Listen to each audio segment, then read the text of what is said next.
Coach, the decision at the end of the game not to do anything with the ball but just to take a knee, could you take us through that decision? Yeah, 42 seconds left, only had the one timeout, and really weren't feeling confident in our kicking game at all.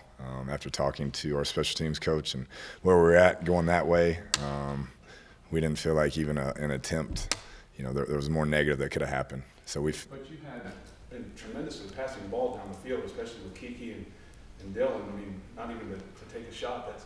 We felt like with like I said, with only one timeout and the way we had been kicking the ball, let's get to overtime and have our senior quarterback go against theirs and try to win it there. The play before the missed field goal, what happened on that play? It looked like you were frustrated after they didn't get the first down. Yeah, just thought we had something. I got to watch the film to see if we did or not. He didn't feel comfortable with it, so he tried to get what he could get, and then we didn't make the kick. What was that last play supposed to look like? We kind of had a rub route type deal trying to go to Cantrell, and I don't know if it was open or not.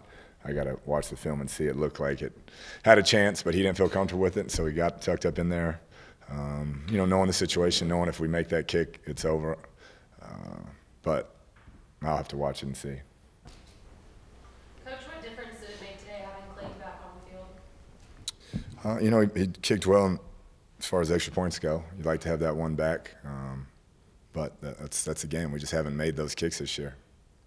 How much extra pressure now is it that you have to win 2 out of 3 to kind of qualify for a bowl? Yeah, that was a great opportunity there. We feel like these next 3, we could win them all or lose them all. I think that's kind of where the league's at. There's a lot of parity, a lot of good teams, and we just got to get back up and play our best football these last 3. Cliff, considering what happened at West Virginia and this today, do you feel like this team's tonight to be able to last confidence to win? There's something going on. There's no question. To not be able to get this one done,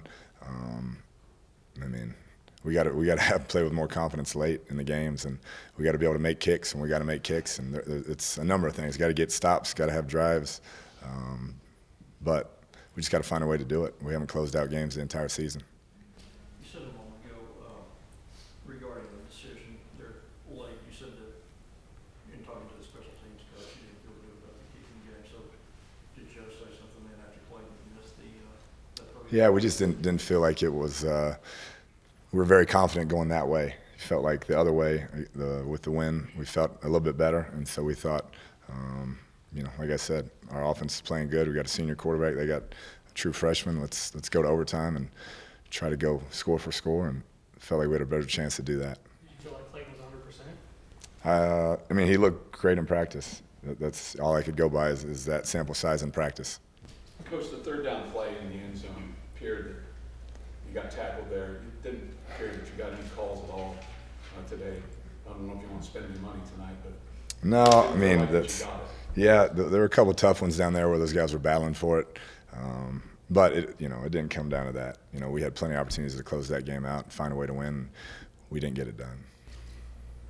At the end of regulation, when Kansas State's lined up for the 2-point conversion, I believe you took 2 timeouts there. Was that just 2? Yeah, it was. We wanted to make sure we had our right guys in there, and it's a big play if we stop and we win, and make sure we maximize what we had on that particular play. And they executed it well, made a great throw and a good catch, so you got to give them credit. You talked about the players' confidence. What about the confidence in the coaches and the way they make play calls? I felt like called the game to win. We just didn't win it. And you got to give them a lot of credit. They hit some big plays. They're down 11 and come back and do what they have to do to win the game. And then in overtime, made some nice play calls, and that young quarterback played well and executed well and had some big time throws. So got to give them a lot of credit. As a coach, what loss is kind of tougher? Something like this, or something like what you had at Iowa State last year? They're all tough. They're all tough. This is tough. Being at home in front of your fans, you want to, give them a victory. We didn't get it done.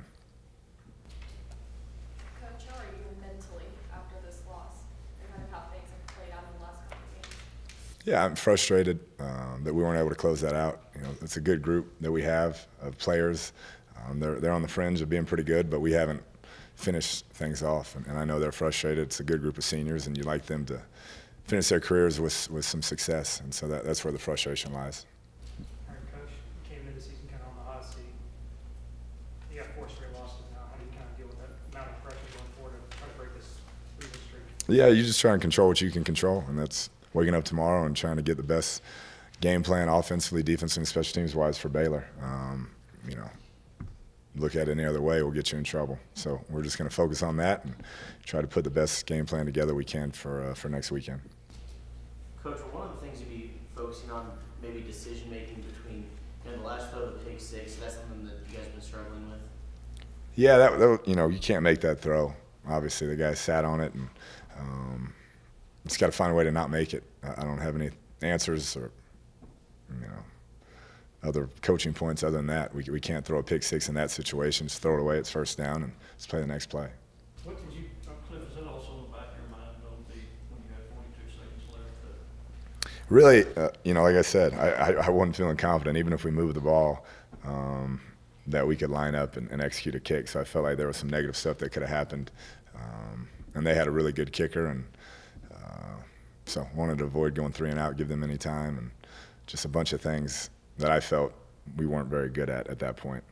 Where do you go with the kicker then, Cliff? Do you just keep sending him out there? Yeah, I mean, like I've said, I watch him practice and see a lot of makes, and it hadn't carried over. I mean, so we'll keep working at it. You'd like to score touchdowns there, but in that situation, you have a big drive, 5-minute drive, and you like to seal the game, and you're not able to get it done. So we got to find an answer.